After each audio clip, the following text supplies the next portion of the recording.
नमस्कार, मैं अभिराज और आप देख रहे हैं वीके न्यूज। आपको रास्ते में चलते वक्त, पब्लिक ट्रांसपोर्ट में सफर करते वक्त जेब कतरे और चेन स्नैचर आए दिन देखने को मिल ही जाते होंगे। राह चलते ये चोर कई बार कभी लोगों की पॉकेट मारते हैं तो कई बार महिलाओं की चेन और जेवरात खींचकर भागने की ताक में रहते हैं। लेकिन कई बार इनकी इन्हीं हरकतों की वजह से इनका खामियाजा मासूम लोगों को अपनी जान देकर चुकाना पड़ता है। एक ऐसा ही मामला सामने आया है जिसमें बाइक सवार महिला का चेन खींचने पर उसकी बेहद ही खौफनाक तरीके से मौत हो गई। ये खबर आगरा के अचनेरी क्षेत्र के गांव कीठम की है, जहां पिंकी नाम की एक महिला अपने भाई राजू के साथ बाइक से मायके जाने के लिए निकली थी। सड़क पर बाइक सवार बदमाशों ने मंगलसूत्र और पर्स लूटने के चक्कर में झपट्टा मारा और फिर पिंकी ने बदमाश का हाथ पकड़ लिया तो बदमाशों ने बाइक की स्पीड बढ़ा ली और तभी पिंकी बाइक से गिरकर घिसटने लगी और लगातार 100 मीटर तक घिसटने के बाद अंततः बदमाश उसका पर्स लेकर वहां से भाग गए।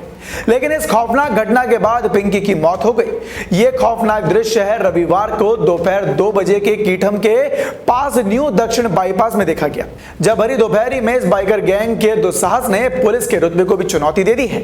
बदमाश युवती का पर्स तो छीन कर ले गए, साथ ही उसकी मासूम की सांसें भी साथ ले गए। इसके साथ ही आपको बता दें कि इस खौफनाक मंजर ने लोगों के चैन भी छीन लिया है और फिलहाल पुलिस बाइक सवार बदमाशों की तलाश में जुट गई है। आइए अब आपको मामले को विस्तार में बताते हैं। दरअसल थाना इरादत नगर के बासदान सहाय के रहने वाले मनीष सेना के इंजीनियर कोर में तैनात है। उनकी तैनाती मणिपुर में हुई है। आपको बता दें कि उनकी पत्नी पिंकी उर्फ प्रेमलता, जिनकी उम्र 22 साल है, रविवार को दोपहर 2 बजे वो अपने भाई राजू के साथ बाइक से मायके के लिए निकली थी। उनका मायका शहजादपुर में था, जो कि मथुरा में मौजूद है। राजू ने बताया कि न्यू दक्षिणी बाईपास पर कठिन गांव के पास बाइक पर 2 बदमाश पीछे से आए।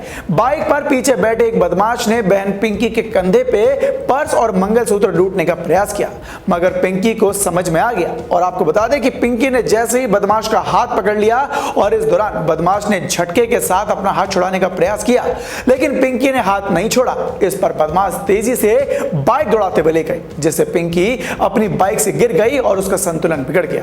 वहीं बदमाशों की बाइक के साथ घिसटने लगी और तकरीबन 100 मीटर तक यूं ही घिसटती रही। इससे उनके सर पर गहरी चोट आई। ये देखकर भाई ने बाइक रोकी, लेकिन वहीं दूसरी तरफ बदमाश वहां से फरार हो चुके थे।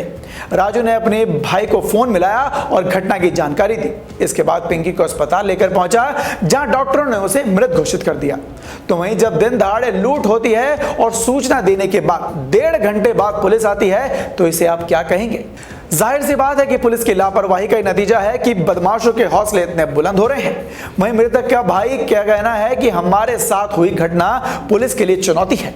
बदमाशों का दुस्साहस दिखाता है कि उनमें पुलिस का रत्ती भर भी खौफ नहीं है। इस वारदात में लुटेरे पिंकी की जान तो ले ही गए और साथ ही उसके वारदात में लुटे हुए जेवर से भरा हुआ पर्स भी छीन कर ले गए। आपको बता दें कि पिंकी के चचिया ससुर प्रमोद ने बताया कि पिंकी के पर्स में 4 सोने की चूड़ी समेत 12 तोला सोने के आभूषण थे। प्रमोद की माने तो पिंकी का पर्स घटनास्थल से कुछ दूरी पर खाली पड़ा मिला और उसमें रखे गहने गायब थे। तो देखा आपने, उत्तर प्रदेश पुलिस की लापरवाही आम लोगों के लिए कितना भारी पड़ती जा रही है। बेखौफ बदमाशों के बुलंद हौसले मासूमों की जान ले रहे हैं। खबर पर अपनी राय हमें जरूर बताएं और देखते रहें वीके न्यूज। धन्यवाद।